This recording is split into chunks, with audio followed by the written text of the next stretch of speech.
thank you for your commentary. And I believe we now will go to Josh Kovar at ProCam. Well, thank you for giving me the opportunity to meet virtually with you guys today. Thank you to Dan and Paul for having me back and spending some time with me testing out my connection and everything like that. I'm actually in Amelia, Ohio right now at my store, and wanted to do a quick pan to show you how big we are and what we have and all that stuff. So I'm going to do a quick pan. This is 12,500 square feet of photographic bliss, everybody.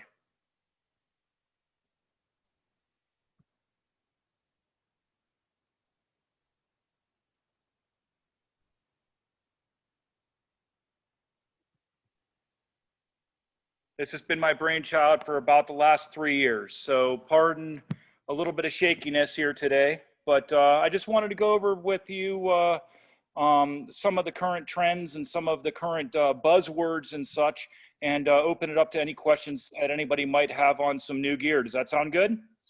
Yeah. Awesome. I just want to say once again, Josh would like this to be interactive. So if you have any questions, unmute yourself and go ahead and ask any questions you might have. And if I don't have the appropriate answer, I'll get you the appropriate answer, and I'll get your contact information from either Paul or Dan, and we'll go from there, okay? Where exactly is your store? I'm about 9 miles away from the river, Amelia, Ohio. So to get down here, if you wanted to come down and see me, you're going to take either 75 or 71 around the loop, get off at exit 65, which is Beachmont Avenue. And we're about 2.5 miles east of Beachmont Avenue and 275. I live in Beaver Creek, and it takes me about an hour to get down here from Beaver Creek, right at Factory Road and 35. That's where I live. So I understand that it's not going to be an everyday thing, but if you guys have, needs or questions or anything, I'd love to be a resource for you guys moving forward. If there's ever a time when anybody needs a blue widget last minute, give me a call. I can meet you somewhere up in Dayton. Okay. So, hey Josh, I'm also Josh, also from Beaver Creek. So I was going to ask you if you do delivery. So I do. I mean, I've met people at Dots Market. I've met people at probably my favorite place to go to is the Waffle House over by the Green, because that's just a cool place to go to. But yeah, I meet people all over the place, and people have actually come to my house and picked stuff up off my front porch too. So whatever the case may be, I'm here for you. So I was joking, of course, but what's the name of your store? ProCam.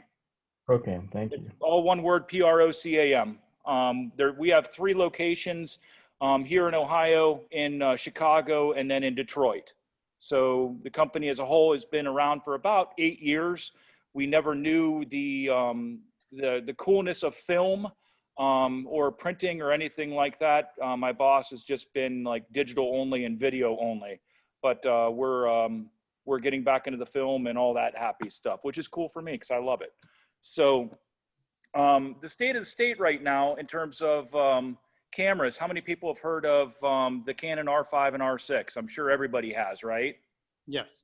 And the Nikon Z5, the Z6, Z7, the Sony A7 III, the Sony A7S III, the Panasonic S5. I mean, we've got a whole bunch of really awesome stuff happening within the marketplace now.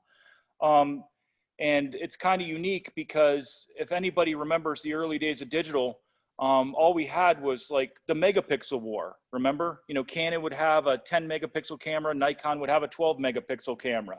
Then Canon would have a 13 megapixel camera, and it was just back and forth, back and forth, back and forth. Now we have a K war, okay? Where you have a lot of these cameras shooting 4K video. Now you have 8K video, 12K video for some of the Black Magics. So that's sort of really, driving the market and driving the excitement now is the ability that you can shoot video with a lot of these DSLRs. And in a lot of cases, they're every bit as good as a lot of the cinema cameras. But as far as excitement, we've got a lot of really, really good excitement from the Canon R5 and R6 and all the Canon lenses that were brought out.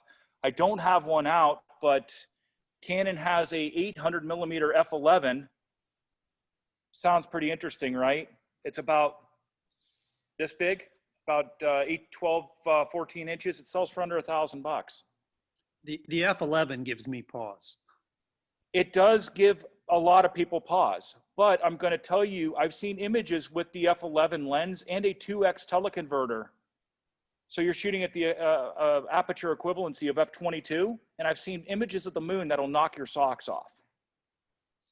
So it's kind of reminiscent of going back to the old manual focus lenses that were like 500 millimeter T-mount lenses, if anybody remembers those, you know, going way back in the day.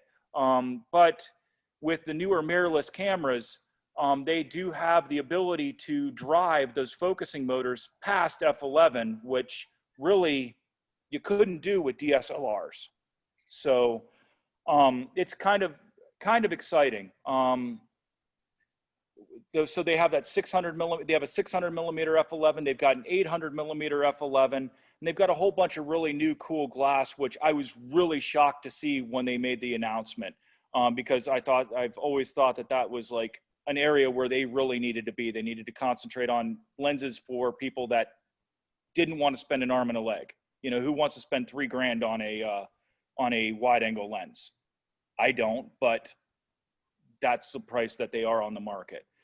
So, but again, we've got a lot of really, really cool things going on. Does anybody know why a lot of the RF, Canon RF lenses or Nikon Z lenses or Sony E-mount lenses, why are those optimized for these digital, for these mirrorless cameras? Does anybody know how they're optimized? The space to the light sensor is Yep. less. Yep. So that's kind of interesting because if you haven't really delved into mirrorless, I know I talked about mirrorless at one of your events last year, and it was sort of really good precursor. But a lot of these manufacturers physically brought out a larger diameter mount, and because they brought out a larger diameter mount, they can put larger elements inside the back of the lens, giving you better balance and also better resolving power. Okay. I've heard rumors that the Sony E-mount lenses can resolve adequately now. The lenses now on the market can resolve to 125 megapixel. Okay. I've heard that the RF lenses from Canon can go up to 125, 130 megapixel as well. So these are a lot more future-proof than your 30-year-old Nikon or Canon lenses would be. Okay. So there is a driver for better image quality, you know, by investing in newer glass. I'm not saying that you need to do that because a lot of these manufacturers have adapters where you can adapt your current glass down to their mounts. So, and you're not losing anything when doing that. So, on a side note, state of the state, I did want to tell everybody there, if you're doing any shopping through B&H, through me, through Dodd, through Adorama, whoever you decide you want to do your shopping with, please be aware that, you know, there's a thing called a pandemic and it's COVID, and it really, really, pardon my French, but sucks. For me, the supply chains are absolutely abysmal right now. I've had a couple distributors say that I will not get anything until end of October, and I've been out of their products for about 2 months now. So, and that being said, if there's ever anything that anybody needs, if it's in stock somewhere, you better jump on it pretty quickly because I don't know when they're coming back into the U.S.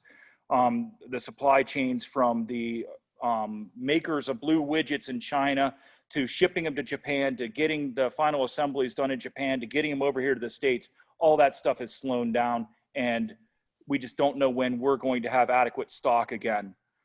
Same thing with Manfrotto in Italy. If anybody uses Manfrotto tripods or monopods or heads, they had the Italian hotspot was about 30 kilometers away from the Manfrotto facility where they make all their tripods and monopods in Italy. So needless to say, they're shut down as well because they just don't have any products. So again, if there's something that anybody needs, If you can get it locally, I'd suggest doing it. But if you can't get it locally, then, get it sooner than later. Okay. And after that, I'm here to answer questions. Does anybody have any questions about anything photographic right now? And I'll try to answer them. Any rumors on the Sony A7 IV? I've divested myself from rumors a number of years ago, just simply because I don't have the time to really look and see what people are speculating about. For instance, there were rumors on the A7S III, which is hitting the market in 2 days, back when we opened 3 years ago. Okay, so I have to imagine that they have something in the works. Although A7 III is like the best-selling mirrorless camera on the market right now, in terms of my perspective. I sell more of those, than a lot of the other cameras combined, just because of, how well it does doing a lot of things. I was shocked when they brought out the A7C. I did not really see that coming, as I did not see the A7R4 coming out when they announced that, or the A9 II. So Sony has a tendency of really befuddling us on the just in the face of customers with what they're bringing out.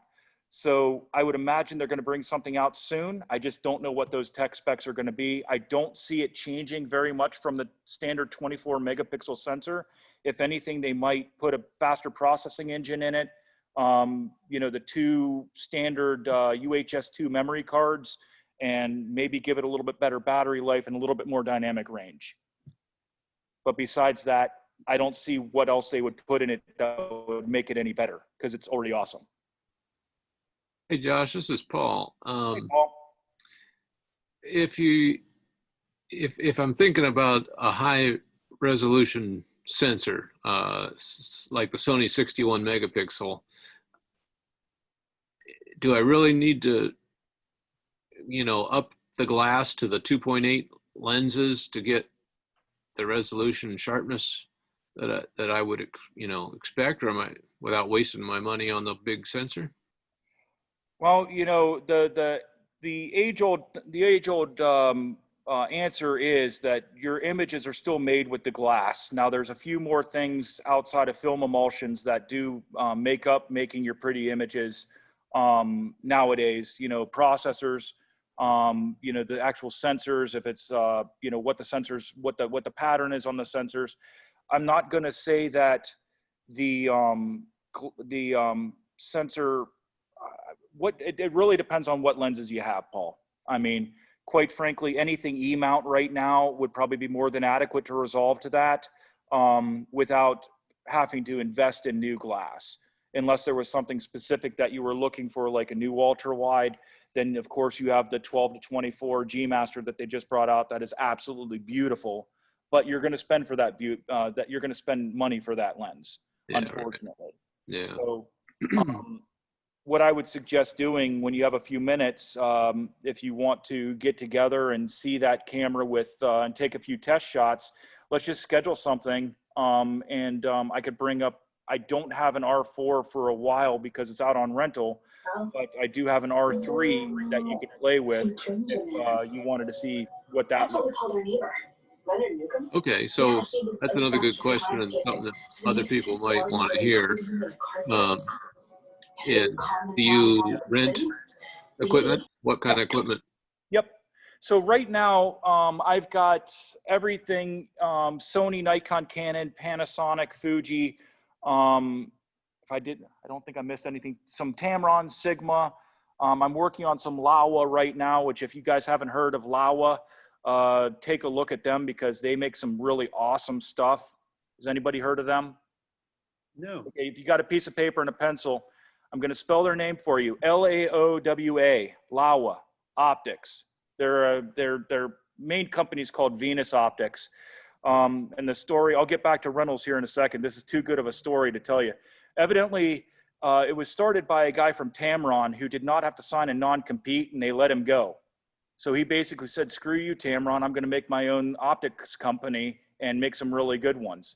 And what they've done is they've brought out a lot of really odd lenses, from uber macros, like 2.5 to 5 times life size, to shift adapters, to 15 millimeter zero distortion lenses, fisheye lenses. It's all that niche, you know, smaller type lenses. They don't have a 500 millimeter or an 800 millimeter lens. It's all smaller type lenses, but they're all very, very, very affordable. Like they've got the 2.5 to 5 times macro lens for Nikon is $399, which is just an amazing for what you can do with it. Now, you don't have focusing with it. You're physically moving the camera forward and back, okay? It will not focus to infinity, but it's really cool if somebody really likes shooting macro. They're not autofocus, it's all manual focus, but that's what you get when you're paying that much on a lens. Getting back to rentals, everything you're gonna see, my case is right now, everything behind me that is out of a box, I have available for rental, okay? And the reason why we have a rental system in place is we understand that there's times when you might need a lens, but you don't want to have it in your arsenal, or you don't want to have it in your inventory. So what we do is we rent it out. And so that way, if you needed a 500 millimeter lens or a 70-200 version 3, or Paul, you want to try out that 70-200 G Master, you can take it for a weekend, try it out, and there you go. We do charge deposits on our glass and our cameras just because we have to protect our assets. So typically you're going to spend about the same price as what it would be to buy, but then you get all that money back for the deposits when you bring the gear back, okay? That being said, you do have the ability of rolling over what you spent on the rentals towards the price of the new gear if you did like it. So for instance, if you spent $100 on a lens and you ended up liking it, you could spin over that $100 into the price of the new lens. So it's a true try before you buy program as well. A lot of people like it because then that way they can try out gear without having to worry about having buyer's remorse or paying any sort of restocking fees that might come up. Sounds great. Thank you. More questions, anybody? Look, do not tell his mom. She had no idea, and that would kill her. Ellie was going to get out of the whole thing. Wasn't even Do you have any of the Nikon Z stuff for rent? I do. Just try it out. I do. I've got, Okay. right now, I'm a little lean on some of the Z lenses, just simply because I can't get them quickly enough to satisfy all my back orders, okay? But I've got Z6, Z7 available to rent. I've got FTZ adapters available to rent if you wanted to try it out with your glass, Judd. I've got Z6, Z7, and Z50. I'm working on a Z5 right now, but I don't anticipate that to, I don't anticipate that anytime soon because just of COVID. We're trying to really watch what we spend money on for our rental fleet right now. And is the anti-shake, is that built into the camera, the new Nikons? On the Z6 and Z7 it is. On the Z50 it is not, and I don't remember if it is on the Z5 or not. Frankly, I've not had a chance really to even play with one, but it is built into the Z6 and Z7. And what that means for you is if you have a VR lens and you Right. have the 5-axis IBIS that's in the Z6 or Z7, you're going to have 3 axes in the body. It's going to shut 2 of them down in the body and complement those axes with the lens. So they work seamlessly together, okay? So you'd have 2 in the lens and 3 in the body, okay? So all your VR works, all of your autofocus works, all your autofocusing points work, everything works seamlessly, okay? You do not lose any sort of light with that FTZ adapter because the camera is still literally the same thickness as what your DSLR would have been, Yeah. okay? Just I'd love to get one of those, but that'd be nice to play with it for a weekend or something Definitely. first before you made any kind of commitment. Definitely, and like I said, if any of you want to borrow gear from me, all you need to do is give me a call down here at the store. I can take all your information over the phone and meet you somewhere. You can try it out, and we can coordinate when you bring it back. And they wanted him to extend worries. credit, and he wouldn't, and it got violent. I mean, at least with this, you'd have a reasonable doubt. So, More questions, anybody? Yeah, just curious what Ronald's watching. I know I'm not good looking, so I understand. So do you live on the river there by the Narrows? I'm close.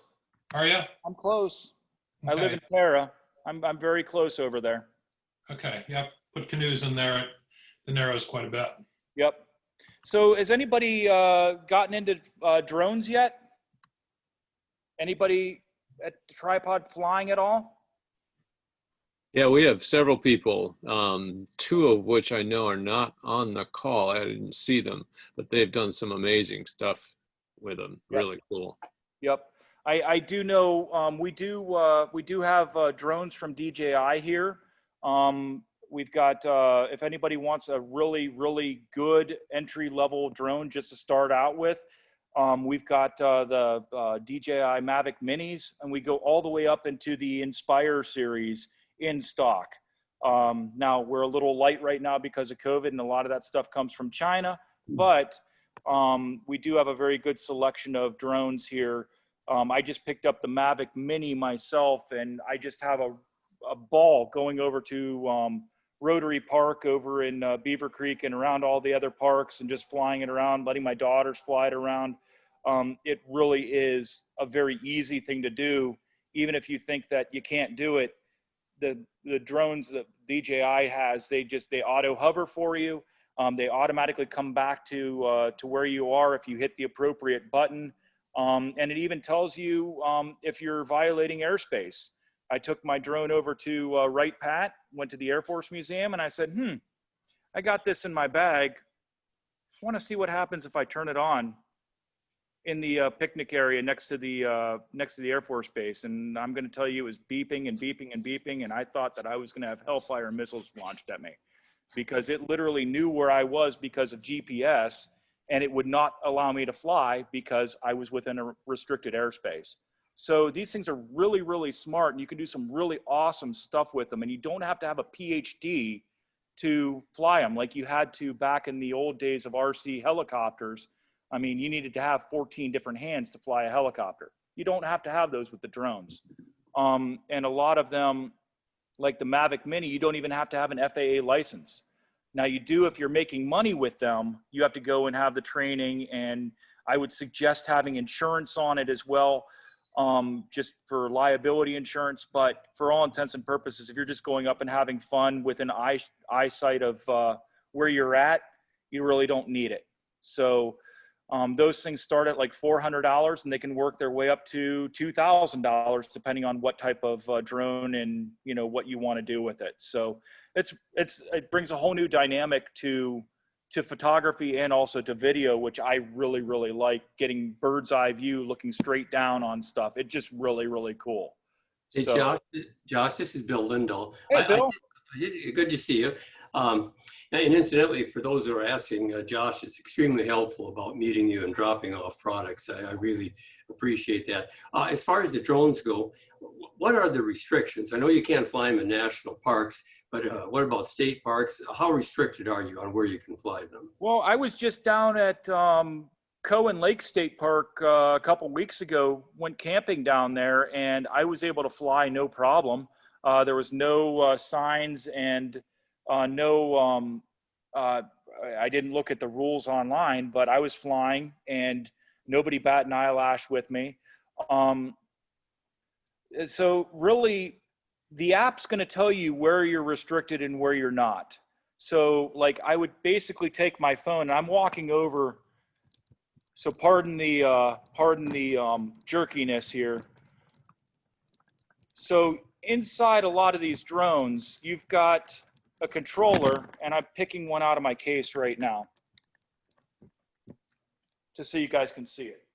Can any of them zoom in and out, Josh? Well, one of them does from DJI. It's called the Mavic Zoom. It's the only one on the market from DJI that actually zooms. Okay, so here's the Mavic Mini. So this is the drone itself. This is the controller that you get, and your phone physically fits inside the controller.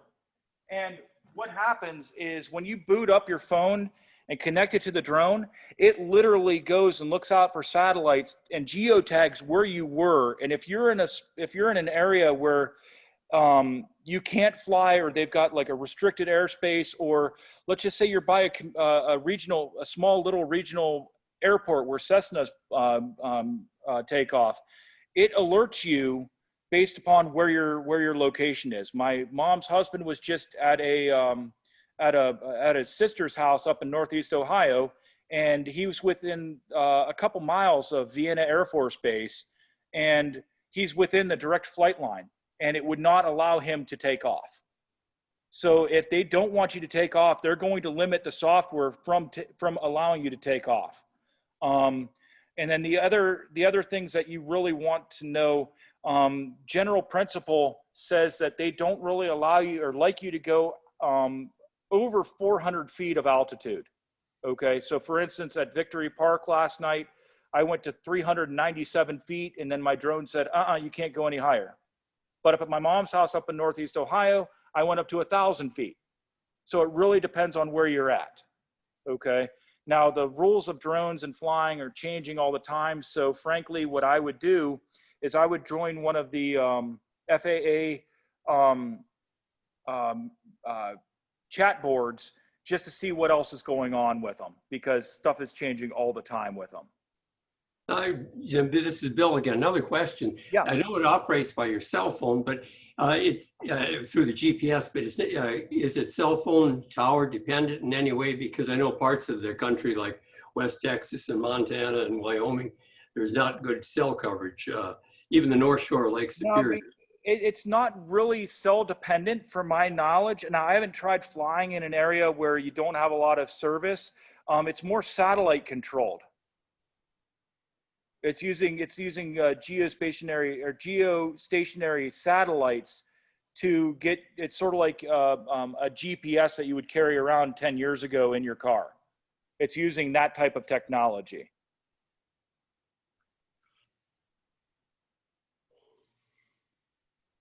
Well, Josh, let me ask you one more question. Yeah. You're talking about the new Sony cameras. Yeah. Is the trend that they're optimized for particular purposes? For example, the the A7 S is for low light conditions. The R is for resolution. I'm not sure what the A7 is for. Is that the trend as opposed to being an all-purpose kind of camera? Yep. So I should make a flow chart for everybody so it's easier to understand. But essentially, what you've got with Sony is you've got 3 different cameras within the same ecosystem. You've got A7 III, which somebody asked about the A7 IV earlier. You've got the A7S2 or A7S3, I'm sorry, and then you've got the A7R3 and R4. So the big things to remember is S, no letters, and then R, okay? So like Bill was saying, the S stands for sensitivity. You get a lot of dynamic range with that. Traditionally, that camera, you're not gonna have the megapixel quantity that you would with an R or even a regular A7. Typically with S, you're gonna use those for areas where you need higher dynamic range or greater sensitivity, where you don't want to get a lot of noise. A lot of times photographers aren't going to really use that because they feel like it's too low of resolution. So where the S's are predominantly used is for your video users, okay? The A7 III is a great mix of low light shooting and resolution. That's why it's one of my most popular cameras here. And then you've got the A7 R3 and R4.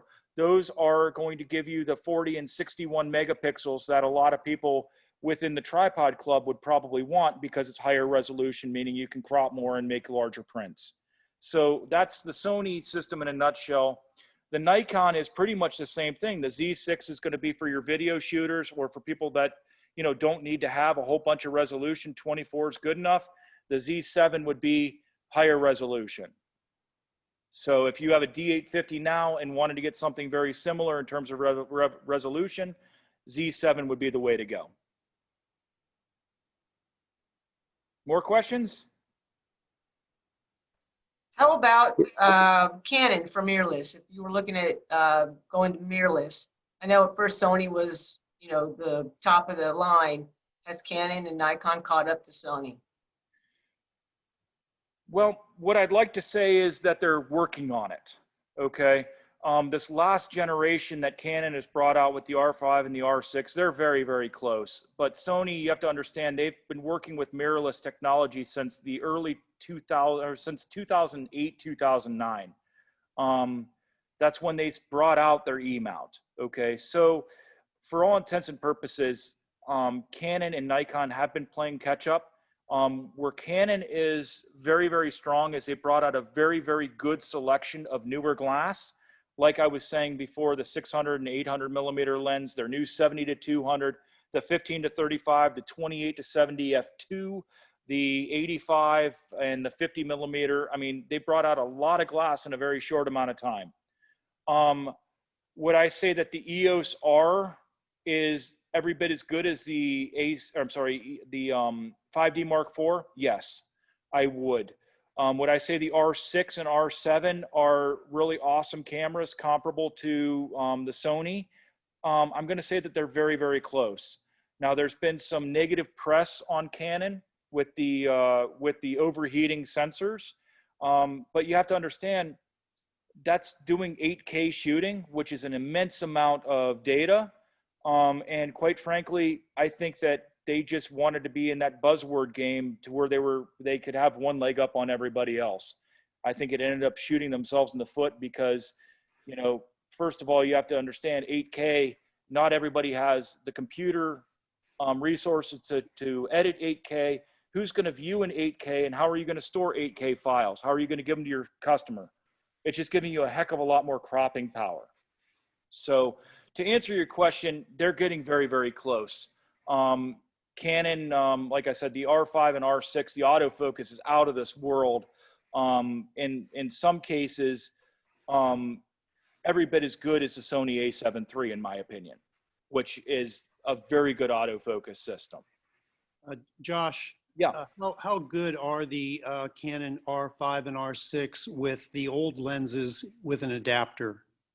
I mean, if you're using good quality L glass, they're going to be every bit as good as your DSLR. Now, some of the newer lenses, you have options of control ring, and you do have different weights and different technology in them. Like your 70 to 200 version 3 is about this big, whereas your 70 to 200 RF is about this big, which I know scale is really odd because it really depends on how big your screen is seeing this. But I mean, it's literally 2/3 the size. So I'm going to tell you the quality, if you were starting new with the RF and just having no EF lenses, I would suggest just starting out with the RF stuff.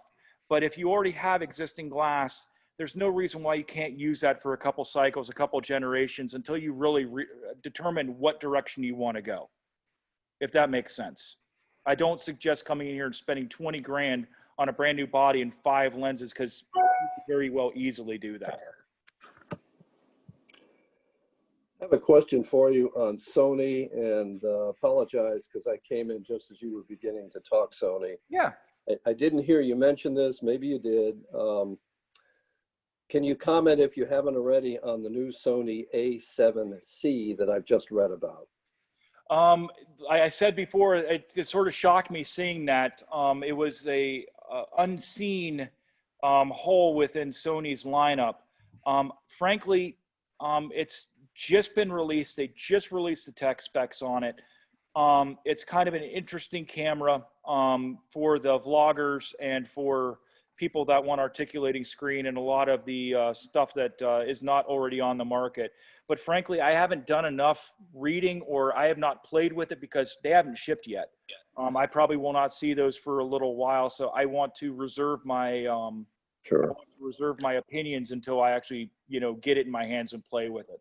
Great. Interesting notion though, being that it's going to be a little bit smaller and a little bit different from the 7 III and all the other 7 series. Thank you very much. Yep. I have one question. What is your opinion of the Olympus cameras? Are we referring to Micro Four Thirds? Yes. You're talking to, I mean, I started out mirrorless with Micro Four Thirds. And I started with an Olympus pen. Quite frankly, I don't do anything with Olympus here at ProCam. And the main reason why is because Olympus and Panasonic are both partners in Micro Four Thirds, and Panasonic has a lot larger cult following for video. And Olympus just hasn't kept up with the video as far as what my customers are wanting. It sort of worries me that I've been reading rumors that they are looking for buyers for the camera division. I don't know how long that's going to take to, get more capital, get more money into that company. But as a whole, Micro Four Thirds, I mean, it's an awesome little system. You can carry around a couple small lenses and it'd be every bit as, I mean, they've got a 35 to 100 that's about this big. It's about 4.5 inches long. That's a 2.8 that's, frankly, a third of the size and, a quarter of the weight is a 70 to 200. That's going to be every bit as good as a 70 to 200. But you are still going to have limitations on the Micro Four Thirds sensor just because it is substantially smaller than what your APS-C or your full frame would be. Just as a general carry around camera system, I think they're awesome because I'd rather you carry around one of those than carry around your cell phone and use your cell phone to take images. Yeah, my brother is a tour guide and he just swears by the Olympus. Yeah. Because he can carry, in one little bag, he can carry, 1,000mm lens without any problem. Yep, you can. I mean, their stuff is really. And he is a published photographer. Yep. We're not talking about somebody who just takes snapshots. He is a published photographer. And excuse me real quick, I'm migrating around to the back of my counter. So all you guys are employed at ProCam, at least right now, because you're behind the counter. So COVID protocols. Anyways, so, I mean, this right here, and I need something for scale. Okay. No, I'm not using this to clean the lens, but standard can of super slick stuff. This is a 8 to 18mm. You could see the size difference on these things. It's insane. This would be like a 16 to 35 f2.8 to 4. So you don't have to have a really big, huge camera bag in order to carry around a whole bunch of glass, like was just alluded to. Like I said, the only thing that I would be worried about would be how long Olympus would be around. But on the same respect, you still have Panasonic, which has adopted the Micro Four Thirds system, and they have a lot of really good glass as well. So, I mean, I think they make good stuff, and I think it'd be a worthwhile thing to look at. Okay, thank you. Mm-hmm. Any other questions, guys? I got more of a comment. Yeah. You guys know the other people in Tripod know a lot more about photography than me, but I can tell you I've been down to ProCam quite a bit. Most of the time I end up talking to Josh, but I've also went down there and talked to other people, and everybody I've ever talked to knows what the hell they're doing. And so it's a good experience anytime I go down there. And one thing, Josh, you didn't mention, I don't think, unless I didn't hear it, is that you have classes. Yep. And I find a lot of those classes pretty beneficial. And with the COVID, they've done a lot more of the online stuff, and it seems like a lot more of the free online stuff. So yep. I would encourage you to go to the website. And I'll be honest, one time I even drove up to Detroit, outside Detroit, to go to a class one time. So I think they're very valuable, especially here in the Dayton area when all we have is Dot or Click or whatever they're called. And I found their service is not even on the same ballpark as what those guys down at ProCam are. Oh, I appreciate hearing that. And like saying, if you go to my website, procam.com, and click on education, we've got a lot of virtual classes right now. I know that there's a couple Canon classes either tomorrow or, there's a lot of buzz classes going on right now. So if you're bored and you just want something else to do, definitely take a look at them because they're free. We do a lot of photo walks and, you know, small meetups down here. One weekend we were at Wright Pat Air Force Museum. We had a little photo walk there where the entry fee, we had a lot of prizes with us. But then we donated all of our, you know, extras that we made to the Air Force Museum, which I think we donated like $100. So ProCam didn't make anything. We gave away a lot of product, but we had a great time. I took some Godox flashes down there. You know, I took 8400, I took 8600, and gave people triggers. And I was the light stand because you can't carry light stands in the Air Force Museum. They do not allow it during normal business hours. So I was a light stand carrying flashes around with me. It was really, really cool to see people shooting with flash, like big flashes in that environment. So we bring models to a lot of our photo walks, and we're trying to push the envelope. We had something on the schedule.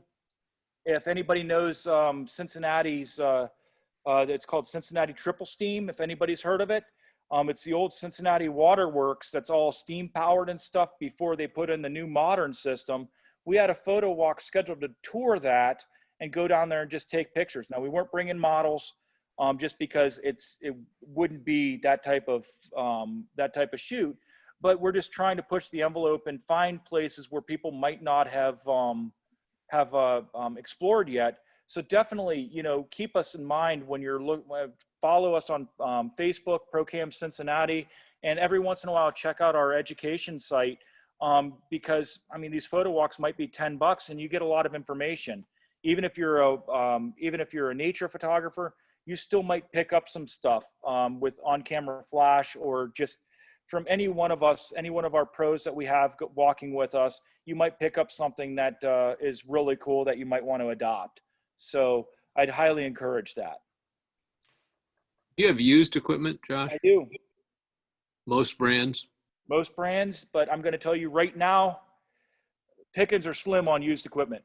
So every time, like all of my used equipment is, I put it up on Craigslist. So you can go to Craigslist.com and type in ProCam Cincinnati, and everything that I have in the store is up there. But I am going to caution you, because it literally takes a person to put it up. It literally takes a person to take it down. So if there's something in specific that you saw there, please do me a favor and call to see if it's still in stock before you drive down or have me drive it up, because we sell through used equipment very, very quickly. And in the COVID time, people want to save money on their gear. So I've had Nikon lenses for less than 3 hours, which is unheard of, but they go quick. Sony glass, same thing.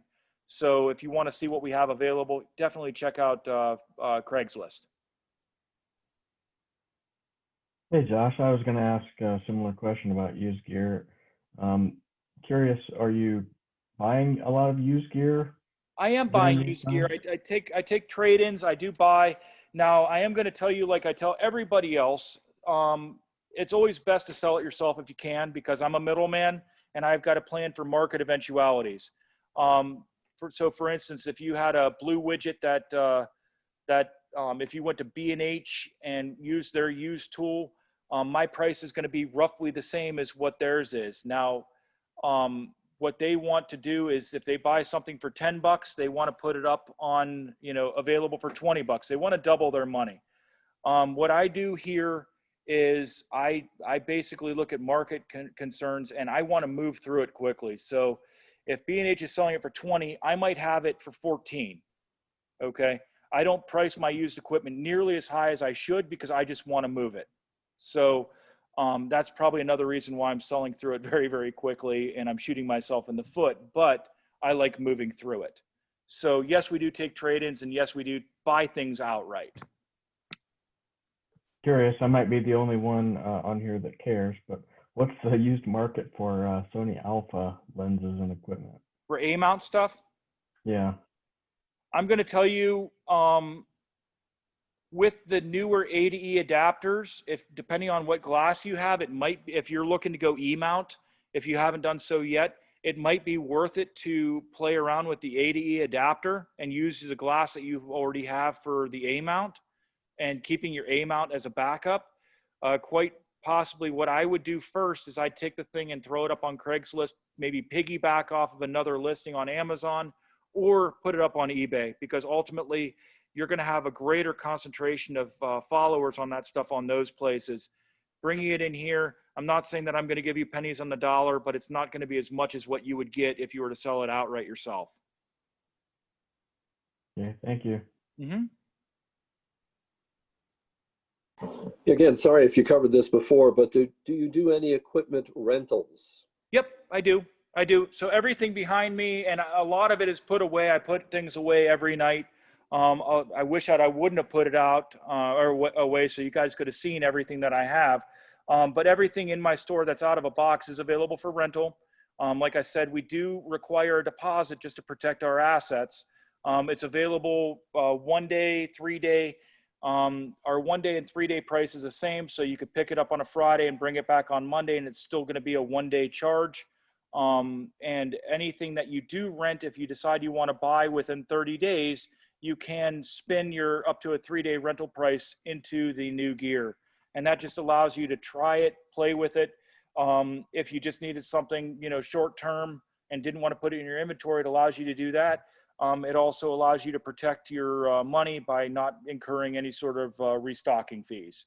So it's a great thing. I love having the rentals here because it gives me a lot more options for people to try things out. And do you carry any of the Rokinon lenses in the various mounts? I can get them in. I don't actively stock them anymore, just simply because we've adopted Laowa here. If you did not hear, we brought in Laowa, and I'm actually really low on stock on them. But I can get Rokinon in through my distribution channels. Usually takes, depending on stock in my distributor warehouse, it might take me a couple days to get it. It might take me a week to get it. Really just depends on what the stock is. Thanks. Mm-hmm. Anything else, anybody? Thanks a lot, Josh. I appreciate you guys hearing me out and seeing my store. If you have any questions at any time, I'm going to give you my email address. It's simply josh@procam.com. I'm the only Josh that works at Procam. So if you ever need to get a hold of me for any reason, give me a call here at the store, 513-943-9000, or josh@procam.com. I'm usually here every day except Sunday and Monday. And I'm here from 9:30 to 7:30 every day that I'm working, with the exception of Saturday. I'm here till 6. So I'm here and ready to answer any questions or help with any problems or whatever. I'm hoping to do a little bit more up in the Dayton area. I'm hiring a few people to where I can get up there and sponsor like a meetup or a join up at like Cox or one of those parks up there. And if I do that, I will bring lens cleaning and sensor cleaning stuff, and also lens calibration stuff, to where if you guys did need something done spur of the moment, I can meet you up there. I'm still trying to work on something to where I can come up and provide more services to the tripod members, so you don't have to come down here. Okay. Is your store open now, Josh, with COVID and everything? Are you Oh, yeah, open? we've been open since middle of May. Okay. We've been open since the middle of May. So when you come in here, you might see me wearing, this, but we've been open. We're practicing proper hand washing. I've got plexiglass up, cleaning down everything as best we can. The only thing that I ask you to do is please, do your part and wear a mask, just simply because that protects all of us, yourself included. So, but yeah, we've been open. No real change to our schedule as of now. It's really busy. People are wanting gear for like live streaming, because people are bored stiff that they can't go to a movie or whatever they can't do that they used to do pre-COVID. So they're coming back and exploring photography again. So it's really been interesting. I thought that the whole COVID thing were to really impact us in a negative light. It's actually been significantly busier here in the store as a result. Great. So, Great. but thank you very much for your time. Thank you, Paul. I appreciate the opportunity to introduce you to my store and to talk with you for a few minutes. Please, again, any questions, let me know. And just know that I'm here to help you. I'm not here to sell you a box and kick you to the curb.